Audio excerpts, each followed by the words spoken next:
Michael Andretti, now sitting up high, has a little faster line, but slower traffic be blocking him than Sullivan and Fox. Now little Andretti comes by on the inside. He picks up a position and moves into 6th place, and now little Al has to drop back. Look at this. Look at this seesaw. Well, that's good racing. You know, they say that these cars don't put on the racing like stock cars, and I'm going to tell you, that's a pretty nice race right there. The real factor there, though, is Danny Sullivan. They keep getting caught up alongside of him, and they can't get good running room. It's Tom Sneva around Ray Hall and into 1st place. Tom Sneva picks up the lead once again. Problem on the course over in turn 4. A car smacks the wall and smacks it hard.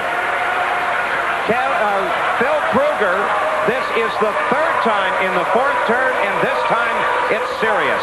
Krueger not moving in the cockpit. There's the safety crew very carefully. No fire. The car badly damaged. Phil Krueger appears, from our point of view, to be unconscious. Now we're going to be careful. We'll wait until we hear what the safety people say. You see the teamwork. The first official, his job is simply to make sure that driver is okay and protect him. He gets his head up right. They're concerned about anything, cervical spine, possible breaks in the neck or anywhere down in the spinal column. The yellow flag, of course, out as the field comes down. The car, you see, has actually come to a stop on the entrance to the pit road, so they'll have to be extraordinarily careful as they come in to stop. There's Cart 1, that vehicle. There's the doctor. That's Dr. Dave Crippen, already on the scene now. Obviously a very bad wreck, Paul. Look how bad the car's torn up. Car heavily damaged. We saw Krueger twice before spin here in the 4th turn. He told his crew that the front end was having a problem. They changed the wing to try and correct it. Then this. Well, I think we could see this is, I think, his 4th time he's been in trouble since the race started, and that's kind of sad. He's just obviously not working good today, and it's terrible to pay for it that way. The car heavily damaged. The yellow flag is out. We are 96 laps in to the Michigan 500. Tom Sneva, there he is. Car number 4 is the leader.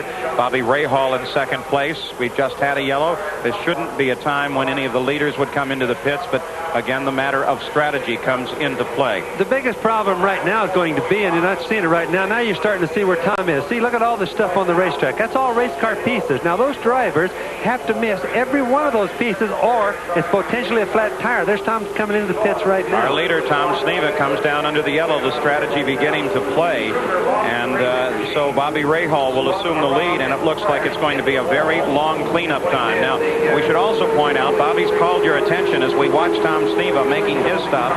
Rahal assumes the lead. This is under the yellow, of course, but there's a tremendous number of pieces laying out on the race course, and the car, it helps release energy when the car gets into the wall. There comes Tony Bettenhausen through the accident scene. You see how very careful they pick their way through, and now the jaws of life are out as they begin to cut Phil Krueger out of his car. Dr. Crippen is there. Steve Alvey, one of the other kart doctors, the kart rescue team. Steve Edwards, the safety director, they're all right there. He's got the best possible help he can get. Well, he does. And, you know, I still have a lot of hope for him not being too bad, because he was moving a little bit before the car came to a stop, and then he kind of, it's like he kind of lost it for a while within himself, Paul. But the car just wrecks so bad, it's a little hard to tell. The compartment where the driver sits doesn't look all that bad from here, though. The other point, too, is that when you have this, you take your time. There's no hurry.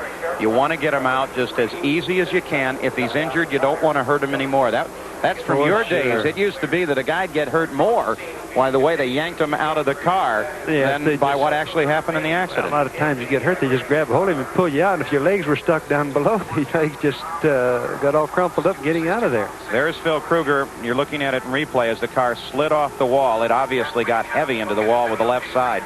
The engine almost completely broken away, and Krueger slumps down in the cockpit, appears to be unconscious. The good news is that the front end looks like it's in pretty good shape. It may not be serious injuries to his feet, at least. That's always a concern. So Phil Krueger causes a yellow. They're working to rescue him from his car. We'll be back with more of the Michigan 500. This is Paul Page with Bobby Unser, Gary Gerald, and Bruce Jenner. We are live at the Michigan 500. You are looking at once was a multi-thousand-dollar racing car. It is now just so much junk. It belonged to Phil Krueger. He is now in this ambulance. He is conscious, they are reporting from the scene, and they are transporting him to the track hospital here at Michigan International Speedway. Of course, the yellow flag is out. Bobby Rahal is currently the leader. Second place as a result of scrambling during the yellow was Roberto Guerrero. Now, let's go down to Gary Gerald. Gary.